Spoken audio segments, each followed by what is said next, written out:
உன் பிள்ளை செய்த பிழைகளை மன்னித்து என்னை எப்போது ஏற்றுக்கொள்வாய் அம்மா? சுற்றி சொந்தங்கள் இருந்தும் இந்த மகனுக்கு மட்டும் இந்த இடைவேளி ஏனோ அம்மா?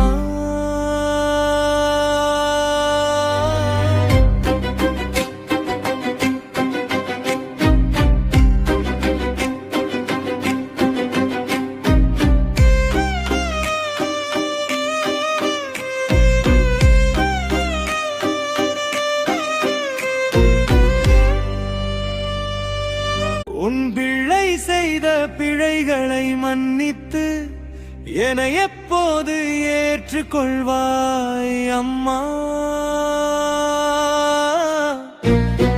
சுற்றி சொந்தங்கள் இருந்தும் இந்த மகனுக்கு மட்டும் இந்த இடைவேளி ஏனோ அம்மா?